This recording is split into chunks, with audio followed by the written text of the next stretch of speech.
Halo semuanya, perkenalkan kami dari kelompok 5, mata kuliah e-marketing. Kami akan mempresentasikan hasil diskusi dari kelompok kami terkait materi komunikasi pemasaran digital dengan dosen pengampu Dr. Maria Assunta Wikantari, SSMBA CWM, dari program studi S1 Manajemen, Fakultas Ekonomi dan Bisnis, Universitas Pembangunan Nasional, Veteran Jakarta. Sebelum kami memulai presentasi kami, izinkan saya untuk memperkenalkan kelompok kami terlebih dahulu. Kelompok kami terdiri dari 3 orang. Yang pertama, ada saya sendiri, Mario Christopher Elfried Padeng dengan NIM 19049. Lalu ada rekan saya Jasmine Anindya Putri dengan NIM 19063 dan Noah Stanley Dwinanda dengan NIM 19078. Pada kesempatan kali ini, kami akan membahas beberapa topik. Yang pertama, yaitu komunikasi pemasaran digital. Yang kedua, owned media dan content marketing. Yang ketiga, ada paid media. Dan yang keempat, ada earned media. Dan yang terakhir, nanti akan disajikan studi kasus pada perusahaan Shopee. Baik, yang pertama, komunikasi pemasaran digital. Apa itu komunikasi pemasaran digital? Komunikasi pemasaran digital adalah kegiatan komunikasi yang bertujuan untuk menyampaikan pesan pada konsumen dengan menggunakan berbagai media, dengan harapan agar komunikasi dapat menghasilkan perubahan pengetahuan, perubahan sikap, dan perubahan tindakan yang dikehendaki.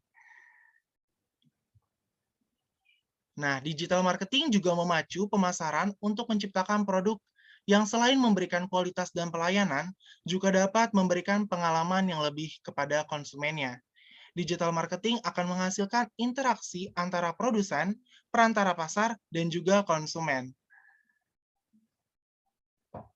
Nah, berikut ini saluran-saluran dari pemasaran digital.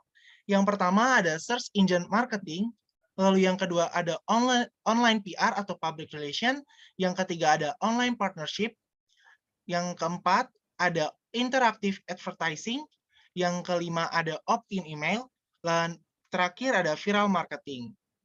Nah, search engine itu sendiri apa sih? Nah, search engine marketing merupakan bentuk marketing yang memanfaatkan search engine website seperti Google, Yahoo, Baidu, dan website mesin pencari lainnya guna membuat website pengiklan akan masuk di list teratas ketika Anda sebagai konsumen yang mencari sesuatu di search engine website. Yang berikutnya ada online public relation. Nah, online public relation merupakan bentuk public relation dengan media-media online yang menggunakan publisher online, social media networks, dan blog dengan memberisikan konten yang disepakati oleh pengiklan. Pengiklan berharap media tersebut dikunjungi oleh konsumen yang sesuai dengan targetnya. Dan yang ketiga ada online partnership, merupakan pelaku digital marketing yang menyadari untuk mencapai konsumen yang diharapkan harus melakukan kerjasama dengan situs lain dengan harapan nantinya konsumen situs tersebut bisa menjadi konsumen kita. Dan yang keempat ada interactive advertising, merupakan bentuk iklan yang sering ditemui pada situs-situs dan browser berupa gambar, logo, atau bentuk grafik lainnya yang statis atau bergerak dan interaktif dengan konsumennya. Dan yang kelima ada opt-in email, merupakan email marketing dengan memanfaatkan list email dari pihak ketiga untuk memperkenalkan produk dan perusahaannya. Dalam email marketing ini, bisa terjadi interaksi kepada konsumen karena bisa disertakan link atau form registrasi sehingga bisa mendapatkan database baru yang diinginkan.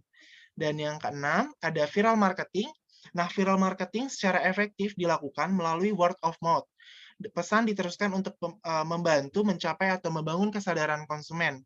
Pesan atau konten yang disampaikan yaitu berupa tautan situs atau link, video, gambar, games, jokes atau lelucon atau informasi. Nah, viral marketing ini juga banyak kita temui di sosial media melalui buzzer atau call atau influencer atau yang biasa disebut key opinion leader dengan harapan khalayak meneruskan atau percaya terhadap pesan yang disampaikan oleh influencer tersebut. Nah, itu tadi saluran-saluran dari pemasaran digital. Nah, berikutnya ada strategi komunikasi pemasaran digital. Nah, strategi komunikasi pemasaran digital itu merupakan kegiatan promosi merek yang sudah direncanakan dan disusun secara sistematis, serta membangun interaksi merek dengan penggunanya melalui aktivitas hiburan, kebudayaan, sosial atau aktivitas publik yang menarik perhatian konsumen lainnya menggunakan media baru atau digital pemasaran yang saat ini menjadi bagian penting dalam mencapai target konsumen. Nah, selanjutnya akan dijelaskan oleh rekan saya, Jasmine. Baik, selanjutnya akan saya lanjutkan. Selanjutnya ada owned media. Nah, owned media itu apa sih? Owned media itu adalah seluruh properti online yang dimiliki dan dikendalikan oleh brand, seperti misalnya blog, situs web, dan platform media sosial. Nah, media offline yang dimiliki dapat mencakup kayak brosur ataupun toko retail. Owned media ini mengacu pada postingan di media sosial terkait dengan merek yang dihasilkan oleh perusahaan dan diposting di saluran media sosial yang dikontrol oleh perusahaan. Nah, artinya semua postingan yang dibuat oleh perusahaan ini tuh gratis dan mengacu pada media yang dimiliki oleh perusahaan sendiri. Boleh di next. Selanjutnya itu ada jenis-jenis owned media. Yang pertama itu adalah situs web. Nah, situs web sendiri itu merupakan situs resmi perusahaan yang merupakan bagian terpenting dari owned media karena situs web sendiri ini tuh seringkali menjadi hal pertama yang dilihat oleh audiens oleh suatu brand.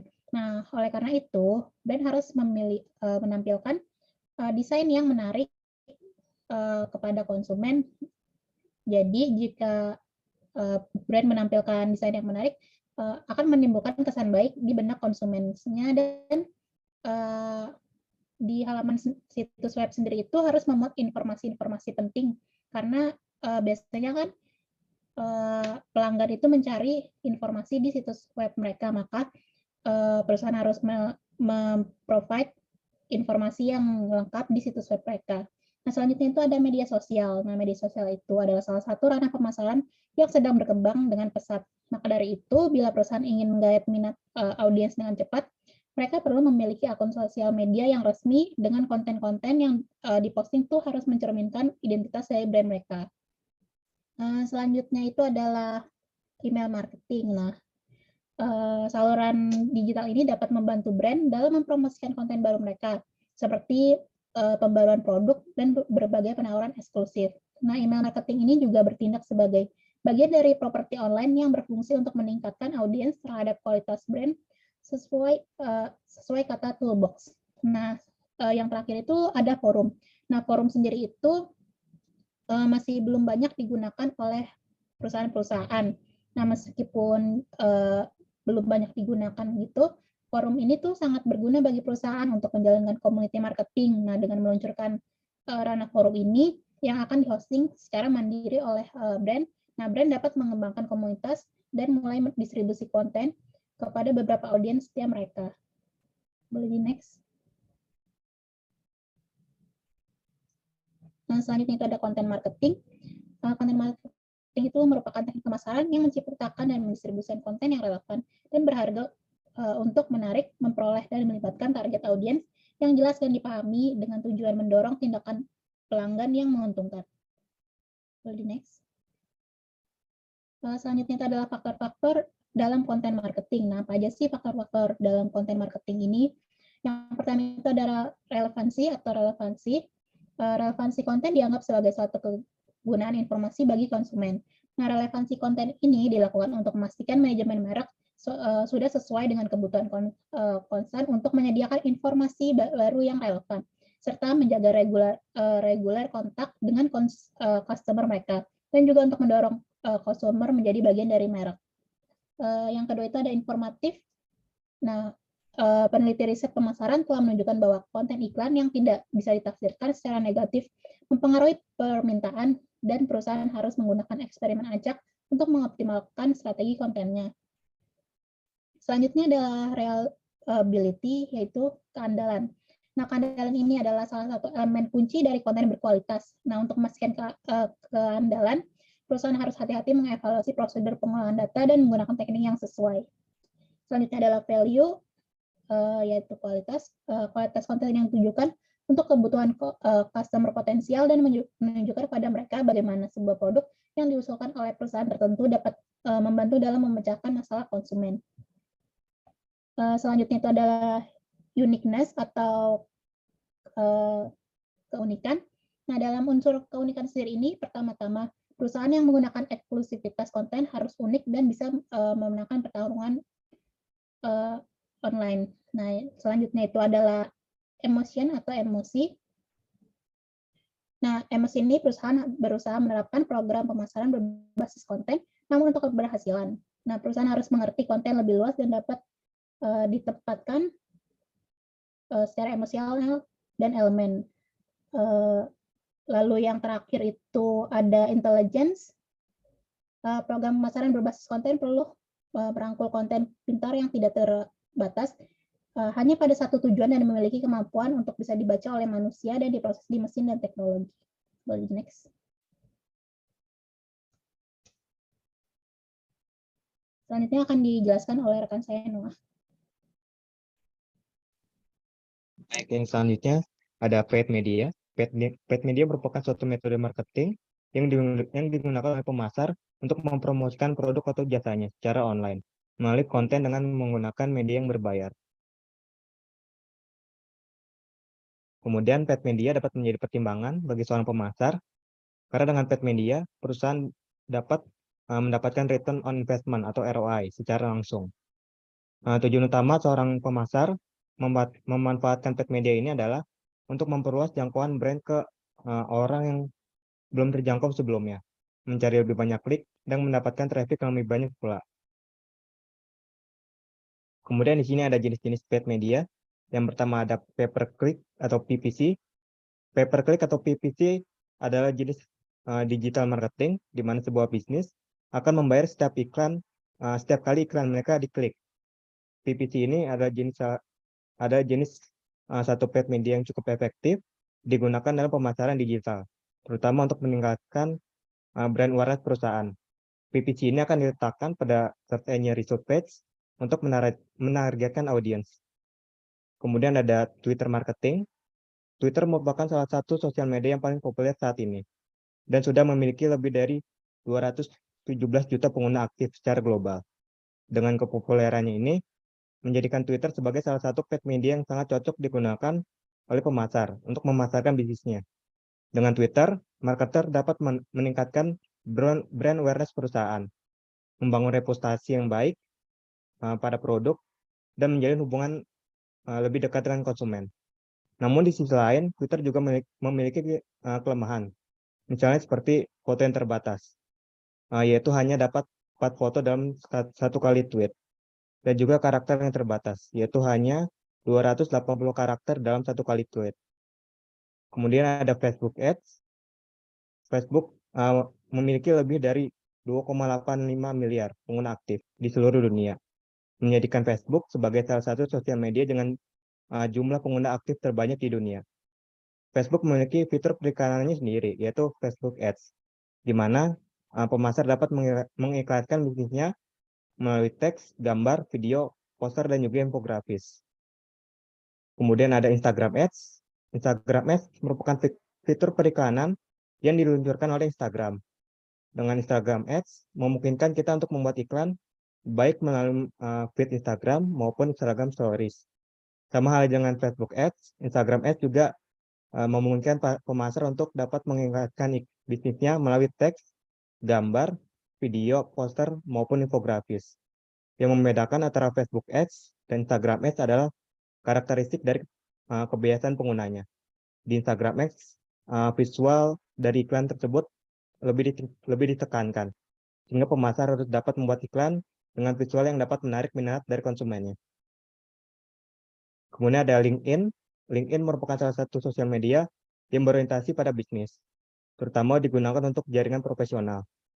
LinkedIn dapat digunakan sebagai salah satu sarana pemasaran yang cukup menyajikan. Biasanya LinkedIn digunakan sebagai sebuah marketing B2B atau business to business. Kemudian hal ini disebabkan karena memang demografi LinkedIn sebagian besar adalah para profesional yang memegang peran strategis di perusahaan. Dan yang terakhir ada display ads. Display ads atau display advertising merupakan sebuah iklan dengan format visual seperti gambar ataupun video yang dapat muncul di mana-mana. Misalnya pada situs web, Facebook, Google, dan lain-lain. Display ads ini dapat muncul di bagian atas, bawah, samping, tergantung dari pemasangan iklan. Kemudian di sini ada earned media. Earned media adalah media yang mencakup publisitas yang diperoleh dari pengikut kita melalui respon yang mereka lakukan. Misalnya seperti retweet, likes, share, komen, mention, dan lain-lain terhadap konten pada iklan yang kita sampaikan melalui paid media maupun owned media. Kemudian ada strategi untuk memaksimalkan earned media. Yang pertama adalah memaksimalkan media sosial, meningkatkan kualitas konten, dan juga memprioritaskan pelanggan. Untuk bagian studi kasus akan dijelaskan oleh teman saya, Jasmine. Baik, untuk studi kasus pada topik ini, kami mengangkat perusahaan Shopee. Boleh next. Sebelumnya ini adalah profil company dari Shopee. Nah, PT Shopee International Indonesia merupakan anak perusahaan dari SEA Group yang dulu dikenal dengan nama Garena. Didirikan pada tahun 2015, Shopee Group berkantor pusat di Singapura. Nah, Shopee yang bergerak di bidang e-commerce sendiri ini dipimpin oleh Chris Feng. Nah, Shopee tidak hanya ada di Indonesia aja, tapi ada juga di Malaysia, Thailand, Vietnam, Filipina, dan lainnya. Shopee ini memiliki beberapa akses untuk berjualan, yaitu dari webnya shopee.co.id ataupun dengan mengunduh aplikasi di Play Store. Nah, Shopee ini awalnya mengambil pasar customer to customer atau C2C dan beralih menjadi bisnis to customer atau B2C.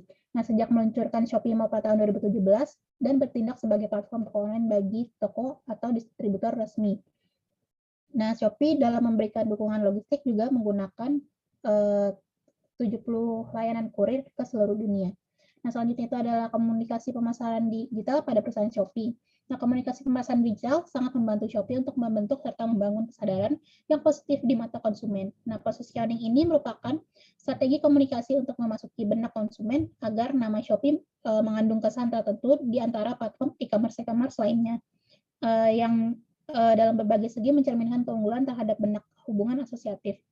Nah, lewat satu tindakan sederhana tapi jelas, konsumen bisa membedakan suatu produk atau jasa dari para pesaing. Nah, lewat tindakan itu juga diharapkan konsumen Shopee jadi lebih mengenal strategi yang dilakukan oleh Shopee.